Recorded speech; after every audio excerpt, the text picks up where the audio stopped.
Buenos días, bienvenidos a esta clase sobre recolección de datos y tipos de muestreo. Hoy vamos a hablar sobre datos primarios y secundarios, sobre cómo recolectar datos y sobre los diferentes tipos de muestreo. Vamos a comenzar con los datos primarios y secundarios. Un dato primario es aquel recogido directamente con fines específicos mediante instrumentos diseñados ad hoc, vale decir diseñados para tal fin por el equipo investigador. A diferencia de lo que sucede con los datos secundarios, que provienen de fuentes ya existentes y son útiles cuando no es factible recolectar datos propios o bien queremos complementarlos.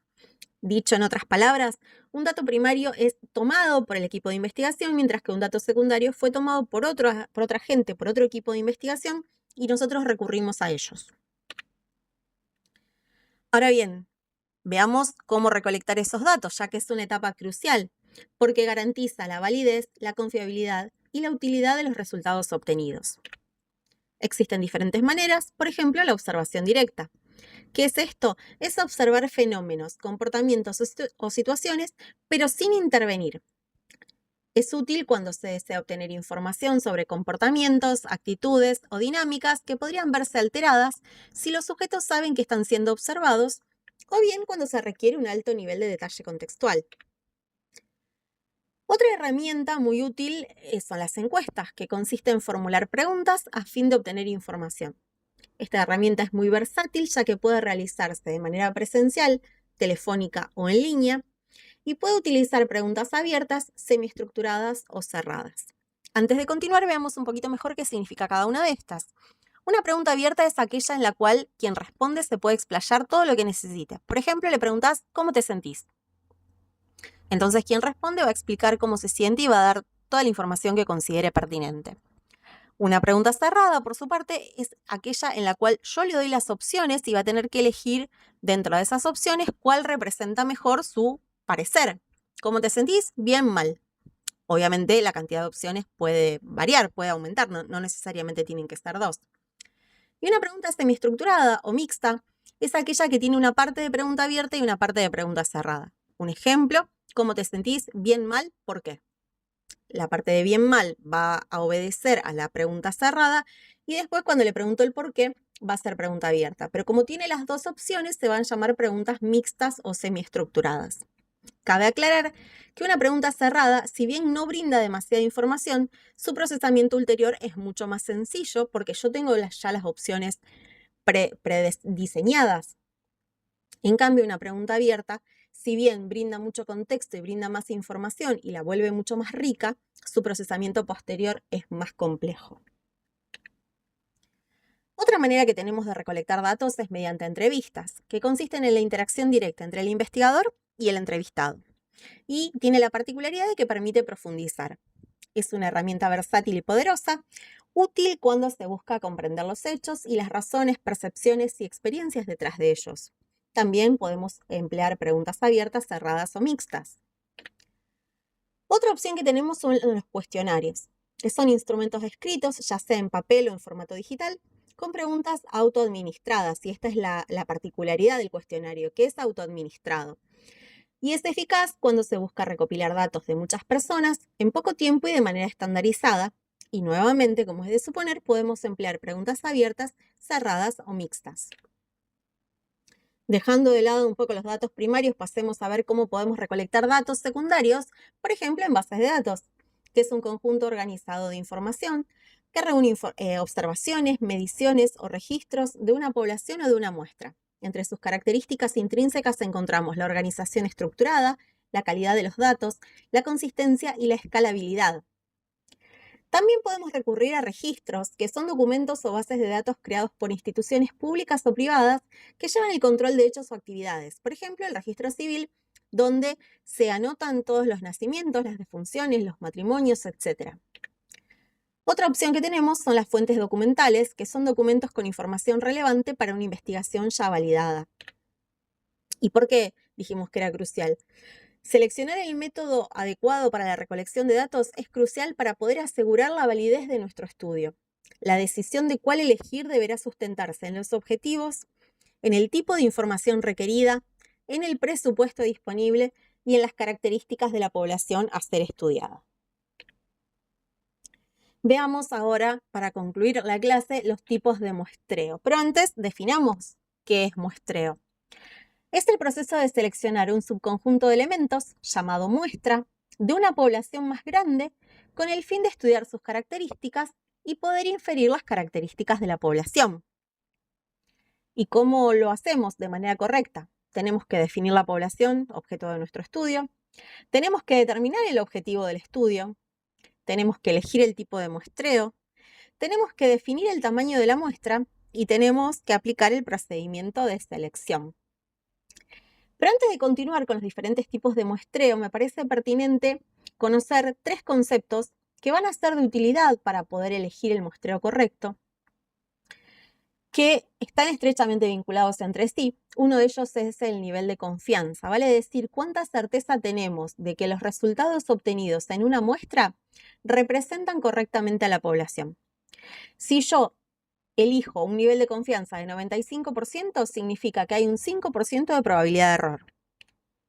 Otro de los conceptos, estrechamente vinculado con el anterior, es el margen de error aceptable, vale decir cuánto puede diferir el resultado obtenido en una muestra respecto al valor real de la población. A menor margen de error, más precisa será la estimación, pero hay que tener en cuenta que también se requerirá una muestra más grande, y esta muestra más grande va a conllevar más tiempo, quizás más personal, mayores gastos económicos. Entonces, si bien todos nosotros queremos que nuestro error sea el menor posible, siempre va a estar presente ese error y tenemos que aceptarlo, porque tenemos que poner una balanza y sopesar cómo podemos hacer nuestro estudio de la mejor manera posible y con los recursos de los cuales nosotros disponemos. Y el último concepto que quiero traerles es la variabilidad esperada de los datos, que significa qué tanto pueden dispersarse los datos dentro de una muestra o población respecto a un valor central como es la media. Las medidas más comunes son la varianza y el desvío estándar, temas que vamos a tratar en clases siguientes. Habiendo visto estos 3 conceptos, vayamos ahora sí a los tipos de muestreo. Podemos dividirlo en 2 grandes grupos, el probabilístico y el no probabilístico. El tipo de muestreo probabilístico es aquel en el cual todos los elementos de la población tienen una probabilidad conocida y mayor que 0 de ser seleccionados. Es riguroso y es representativo. El tipo de muestreo no probabilístico, por su parte, es aquel en el cual no todos los elementos tienen la misma probabilidad de ser seleccionados. Va a depender del criterio del grupo de investigación y, por lo tanto, es menos riguroso. Existen, a su vez, dentro de cada uno de estos 2 grandes grupos, diferentes variedades, diferentes alternativas. Si pensamos en el probabilístico, podemos encontrar el muestreo aleatorio simple, el sistemático, el estratificado, el por conglomerados o racimos, ya sea de 1 o de 2 etapas. Y si pensamos en el no probabilístico, puede ser por conveniencia, intencional o por juicio, por cuotas o en bola de nieve. Estos son los tipos de muestreo que nosotros vamos a ver en la clase de hoy. Podemos encontrar otros que no sean de utilidad para nuestra investigación. Veamos el muestreo aleatorio simple. En él, cada individuo tiene la misma probabilidad de ser elegido. La selección se va a hacer completamente al azar y sus características incluyen la igualdad de oportunidades, la aleatoriedad total y la simplicidad. Si pensamos en el muestreo sistemático, vamos a ver que se elige un punto de inicio al azar y luego cada enésimo elemento de una lista ordenada. Sus características intrínsecas son que es rápido, es fácil y es especialmente en poblaciones grandes. El muestreo estratificado es aquel en el cual la población se divide en grupos homogéneos y de cada uno se toma una muestra generalmente aleatoria. Sus características en poblaciones heterogéneas, cada estrato es homogéneo. Si pensamos en el muestreo por conglomerados o por racimos, vamos a ver que se divide a la población en conglomerados, también llamados clústeres, que puede ser, por ejemplo, una escuela o los barrios, y se eligen algunos de estos clústeres al azar para analizar los elementos que pertenecen a ese conglomerado. Entre sus características encontramos que cada conglomerado tiene una muestra representativa de la población. Y a su vez existen 2 formas, de 1 y de 2 etapas. El por conglomerado de una etapa se seleccionan algunos conglomerados al azar y se estudian todos los elementos dentro de ellos. Es útil en poblaciones muy grandes o muy dispersas geográficamente. En cambio, el por conglomerado de 2 etapas se seleccionan los conglomerados al azar y dentro de cada uno se selecciona una muestra al azar. En este caso se mejora la eficiencia respecto al de una etapa y es útil como segundo momento de la investigación. Acá les dejo una tabla que resume los tipos de muestreo probabilístico: el aleatorio simple, el sistemático, el estratificado y el por conglomerados, dependiendo en qué se basa y cuándo es útil. Vayamos ahora a los muestreos no probabilísticos. Tenemos, por ejemplo, el muestreo por conveniencia. Acá se elige a quienes están más cerca, más accesibles o más disponibles para el grupo de investigación. Provee datos rápidos, preliminares y es útil en estudios piloto. Tiene escaso rigor estadístico, ya que el grupo generalmente no es representativo. También tenemos el muestreo intencional o por juicio. Acá el investigador va a seleccionar a quienes considere más adecuados según criterios específicos. No es aleatorio y se basa en el juicio del investigador. El muestreo por cuotas es aquel en el cual se seleccionan muestras para que se cumplan con ciertas cuotas proporcionales a la población, pero sin aleatoriedad. Las cuotas, que fueron previamente definidas, reflejan la estructura de la población. Y finalmente el muestreo en bola de nieve, que se inicia con pocos individuos que van refiriendo a otros. Es un recurso útil en poblaciones de difícil acceso o en grupos ocultos, como por ejemplo personas con enfermedades raras, pero no es aleatorio. Nuevamente una tabla que resume los diferentes tipos de muestreo probabilístico según en qué se basa y cuándo es útil. Y para concluir la clase, recordemos siempre que detrás de cada número hay una historia que la estadística nos ayuda a interpretar. Muchas gracias.